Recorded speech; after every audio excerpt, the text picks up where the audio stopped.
10억일 때 그 1%인 우리나라가 1000만이 있어요.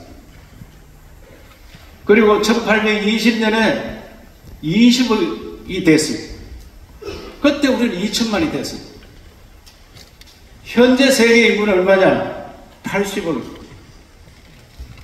남북 간 합치면은 8천만이 되어서 우리는 1%를 지키고 있습니다.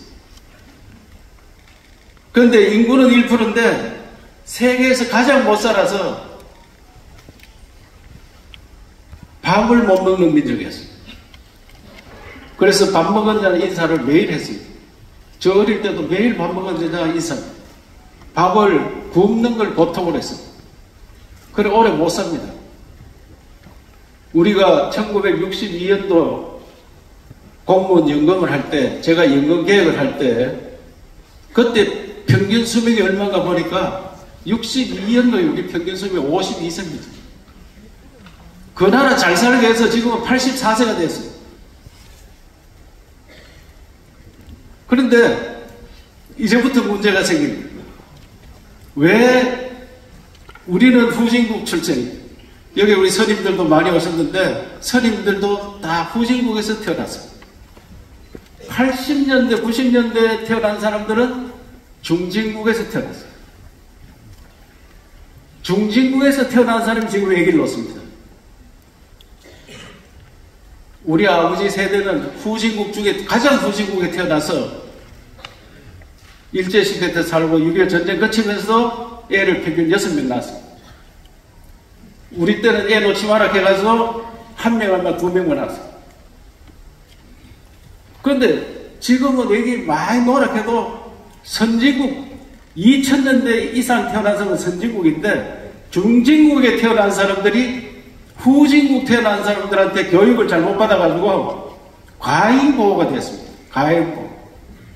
그 80년, 90년생들이 지금 결혼하고 애기를 놓는데 이 사람들이 과잉보호가 돼가지고 문화 충돌입니다. 후진국 태어난 사람들이 교육을 잘 시켜야 되는데 후진국 출신들이 자기들이 어렵게 살았는 것만 생각해서 내 자식은 대학까지 다 보냅니다. 저는 우리 후진국 출신이라서 제가 대학 갈 때는 5%밖에 안 갔습니다. 대학까지 다 보냈습니다.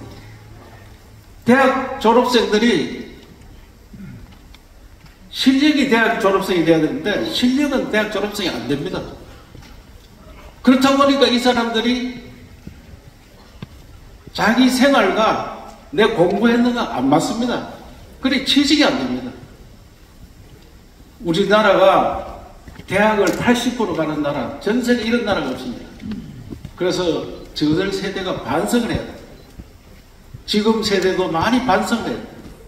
대학을 80% 가니까 대학 나온 사람이 갈 데가 없습니다. 그래 취직이 안 되니까 결혼할 수가 있나요? 또 취직해도 서울로 가다 보니까 서울 집값이 너무 비쌉니다.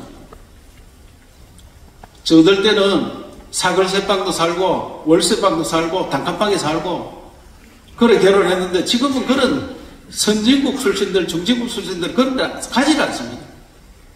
그 이것도 모르고 계속 저출산 대책을 마련해 왔습니다. 이걸 모르고 문화의 충돌입니다. 문화가 안 맞습니다. 이 자들은 벌써 선진국에 살면서 자기들이 누리는 문화가 다른데 우리는 옛날 생각을 가지고 정책을 펼쳤습니다. 그래서 저는 대한민국 오늘날 된 것은 수도권 병 서울에 많이 가서 지쳐있다. 그리고 어릴 때부터 유치원부터 다니면서 너무 교육을 치열하게 경쟁을 시켜서 반이 정신을 못 차립니다. 정신을 뭐 잃고 있습니다. 그러다 보니 결혼이 뭔지도 모릅니다. 이런 수도권 병, 또 교육 문제. 그래서 지방으로 사람이 흩어져 살고 교육은 학원 다 없애고 고등학교까지만 졸업해서 취직하는 나라, 그리고 일찍 결혼하는 나라, 이런 거 만들어야 돼요. 그래서 그렇게까지 하려면 사회가 합의를 해야 돼요.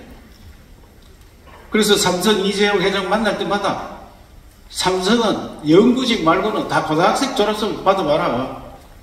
그러면 대한민국이 삼성을 다 따라갈 거 아니냐. 대한민국 사람 우수하기 때문에 고등학교 졸업하고 취직해서 일 잘합니다. 그리고 대학이 학부가 필요하면 취직해서 공부하면 됩니다. 온라인으로 얼마든지 할 수 있습니다. 그래서 이런 사회적 합의가 일어나는 수도권 벽을 고치는 지방시대, 그 다음에 학교 문제, 결혼 늦게 하는 거는 너무 공부를 오래 해가지고 취직이 늦어집니다. 이미 32, 33대가 결혼을 하니까, 결혼이 늦어지니까 자식을 놓을 수가 없습니다. 그래서 저는 이런 장기적인 대책을 다 마련해야 되겠지만, 그것은 저출산 고령연대 우리 주형환 위원장도 오셨고, 우리나라 전체가 다시 판을 바꿔야 될 그런 문제입니다.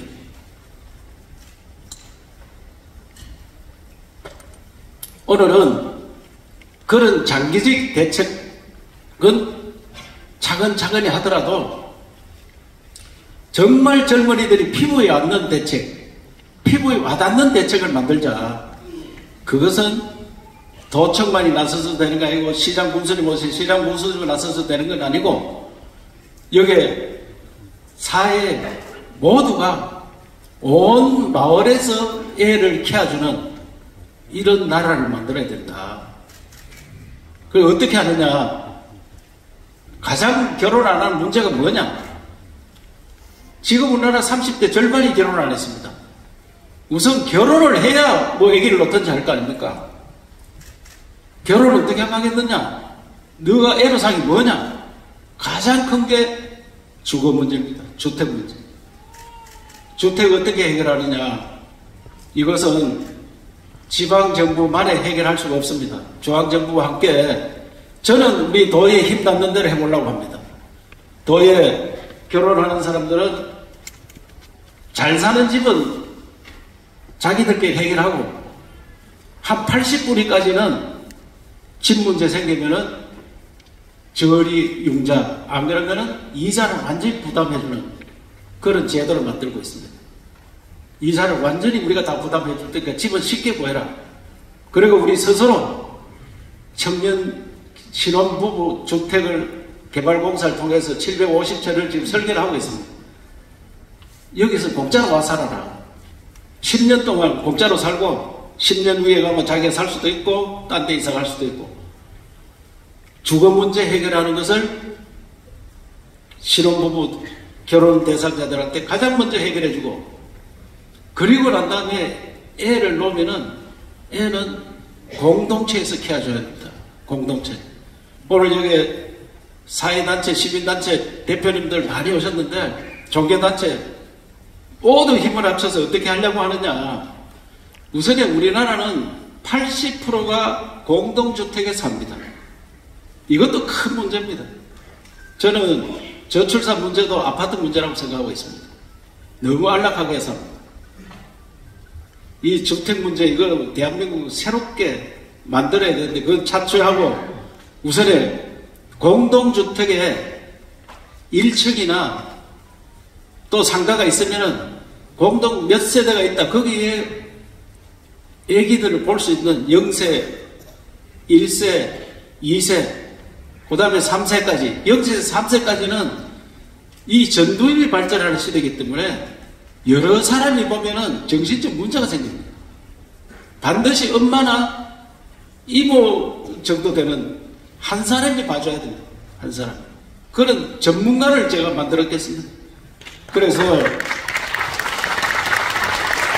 그 전문가가 돈을 많이 줘야 됩니다. 이 사람이 여기 돈 좀 준다고 절로 절대 옮기지 않게. 그러면은 0세에서 3세까지 키우는 게 굉장히 중요합니다. 전문가를 길러서 그분들이 공동주택에 전문가로 파견되고, 전업주부가 있으면, 또 휴직했는 엄마가 있으면 혼자 휴직해가 애기 보기 굉장히 어렵습니다. 그 애기를 데리고 그 어린이 0세 반, 또 1세 반, 2세 반으로 갑니다. 가면은 그 어머니가 그거 있는 시간, 만큼 수당을 줍니다. 나는 내 아 보러 갔지만 옆에 아도 보게 됩니다. 옆에 애도. 그러면 옆에 애 엄마는 내가 비록 도청에서 와서 일을 하지만 우리 애가 옆집에 아주머니가 친구가 그거 같이 있으니까 적어도 안심하고 맡길 수 있습니다. 그리고 경로당 옆에서 만들어서 지금 70세 돼도 젊습니다. 저도 곧 70입니다. 아직 청년입니다, 저는. 그런데 70대는 할머니들 놀고 유치원 선생님을 했다, 학교 선생님을 했다, 뭐 간호사를 했다, 이런 전문직 나온 사람 많습니다. 이분들이 경로당에 오지만 교육받아서 어린이집에 가서 보조해주는,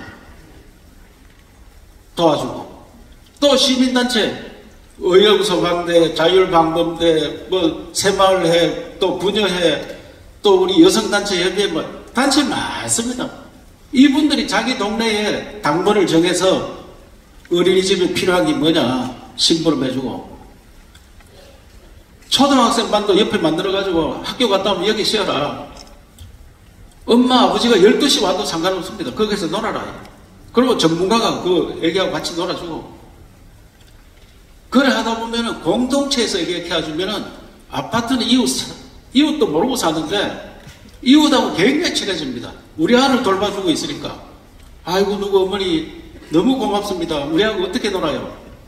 요새 또 디지털이 발전해가 우리하고 어떻게 놀아요? CCTV로 자기 한번 볼 수 있도록 만들 수 있어요. 내가 휴대폰 가지고 내가 직장에 나와 있는데 우리 아 어떻게 노는지 딱딱 찍으면은 애가 울고 있다, 뭐 웃고 있다, 뭐 기저귀를 갈고 있구나, 뭐 이런 거 다 볼 수 있는, 그걸 얼마나 안심이 되겠습니까? 그래서 이런 시설을 하는데 나라 돈 가지고 하기에는 너무 벅찹니다. 그래서 동네에서 애기 엄마가 내 애기를 맡겼지만 잘 사는 집도 있었습니다. 공동 모금에 돈 굳어서 지금 제도상 10억까지는 도청 허가로 못 올 수 있다고요. 깨끗하게 쓸 수 있습니다. 도청이 전혀 관여 못합니다. 자기들끼리 관여해서 우리가 좋은 걸, 어린애가 좋아하는 기구가 뭐냐, 이런 것들을 서로 연구해가지고 우리 동네 아이를 더 잘 키우자. 그러면 동네에서 나중에 10년 20년 가면 아이고 내가 봐줬던 아가 공부도 잘하는구나, 야가 뭐 큰 인물이 되는구나, 동네가 기쁨이 됩니다. 그래서 공동체에서 키워주는 이런 시설과 그런 정신을 갖도록 하면은 동네도 화목하고, 그리고 없는 집들도 누가 돈을 냈는지 모르기 때문에 도움도 받을 수 있고. 그래서 저는 이런 시설과 이런 전문가, 또 이런 봉사단체, 이런 행정, 이렇게 하다 보면 야, 결혼하는데 집도 빌려줘, 애기 놓으니까 다 알아서 챙겨주네. 애기 놓고 기쁨은, 애기 가지고 집에 한번 보세요. 애기가, 우리 손녀가 있는데 코가 어디냐 그러면 코만 가르쳐줘도 막 웃습니다. 이마 어디냐, 이마만 가르쳐줘도 웃는 거야. 어디 가서 그렇게 웃을 수 있습니까? 어디 가서. 애가 입이 어디냐, 또 말도 못해도 할아버지 어디 있나 그러면 할아버지 손으로 가르치면 너무 기쁩니다. 이런 기쁨들 가족들이 가져가고, 그래서 사회를 밝게 만들면서 애기를 많이 낳아도 나라에서 키워주고. 교육감님이 오셨는데 초등학교, 넓음학교 교육청에서 맡아서 다 못합니다. 그래서 우리 도하고 MOU하고 도에서 적극적으로 같이 하자. 넓음학교 우리 1학년만 한다고 하는데 2학년, 3학년, 4학년, 5학년, 6학년 다 하자 해가지고 우리가 도에서 시민단체와 함께 나서서 같이 애를 또 넓음학교. 그리고 더 중요한 거는 우리 도청은 애기 엄마들 천국을 만들자.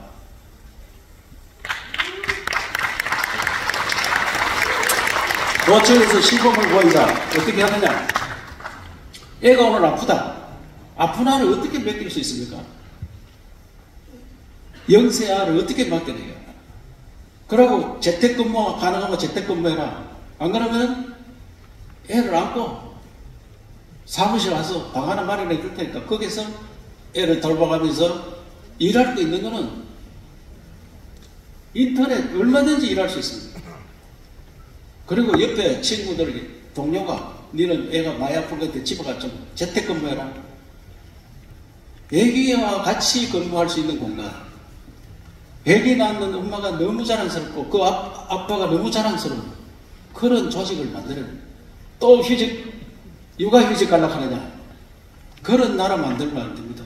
육아휴직 가면은, 육아휴직 갔다 오면 요새 진급하는데 약간씩 저 사람은 3년 쉬고 왔습니다. 진급대 됐는데 진급 안 시키는다, 이게.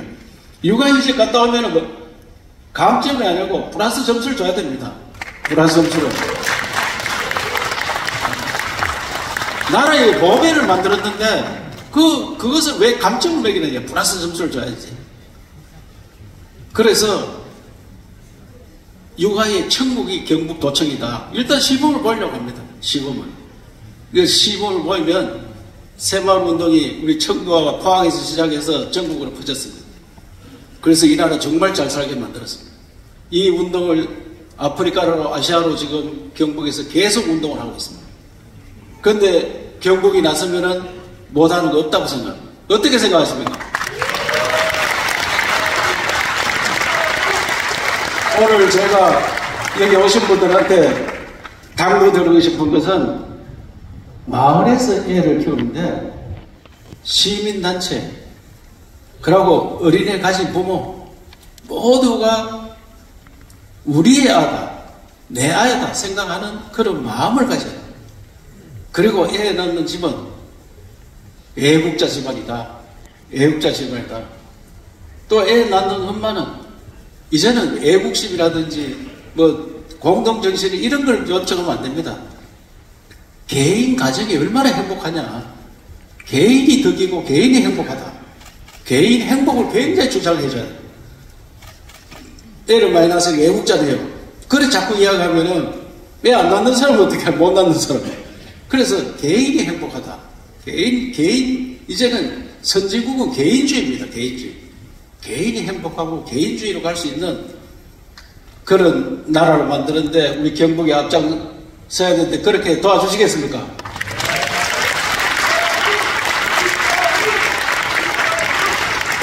제가 오늘 말씀드렸는데 쉽습니까? 어렵습니까?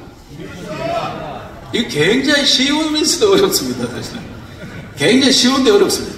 우선 우리 도와 시장 군수님들하고 함께 시범 지역을 한 4군데 정도 만들어 보려고 합니다. 시범. 우선에 우리가 안동에 이어 있으니까 신도시 그리고 포항 구미가 어린애가 제일 많습니다. 경산 젊은 사람이 많이 삽니다. 이런 데서 시범단지를 만들어 보고 거기에서 고칠 것도 고치고 그래서 완벽한 저출생 대책이 나오면 이것을 전국으로 가는 그런 대책을 하고 사는데 우리 또의 간부 여러분 또 여기에 있는 우리 경상북도의 제일 중추 세력 여러분들의 힘을 빌려야 합니다. 그래 해주시겠죠? 오늘 재경 향후에 제 대구 울산 뭐 향후에서 다 오셔가지고 지켜주기로 했고요. 특히 애기 안 가지고 온 스님들이 와서 지켜주기로 했으니까 스님들 또 목사님 신부님들 종교단체가 앞장서기 굉장히 좋습니다. 지금 감경철 우리 저출생 국민운동 본부장께서 오셨는데 종교가 특히 기독교가 교회가 많이 앞장서도록 하겠다 이 말씀을 주셨는데 모두가 나서야 됩니다. 모두. 그래서 우리나라 대한민국이 세계에서 가장 아기를 많이 낳는 나라로 바뀌어서 G2가 되도록 하는데 경북이 앞장서고 저는 또 하나 더 우리끼리 해서는 안 된다. 선진국들이 이미 선진국이 되면은 아기 적게 낳는 게 뭐 당연한 걸로 되어 있습니다. 인간의 그 본성입니다. 그래서 그런 나라들 보면은 이민을 받습니다. 미국이 대표적인 나라입니다. 우리나라 한류 때문에 한국에 오신 분 젊은이들이 너무 많습니다. 이때 물 들어올 때 이민 받아야 돼요. 경상북도가 이민청을 만들기 위해서 용역도 주고 많은 연구를 했습니다. 우리가 가장 고령화되고 인구가 줄어드는 그런 지역이기 때문에 우리가 모범을 보여서 대학생도 받고 근로자도 받고 이민도 받고 하는 그런 정책을 펼쳐서 다민족으로 살아가는 나라로 만들 수밖에 없습니다. 우리 경북에서 다민족 국가로 가는데 가장 융화를 잘하는 화합을 잘하는 그런 지역이 되도록 도와주시기 바랍니다.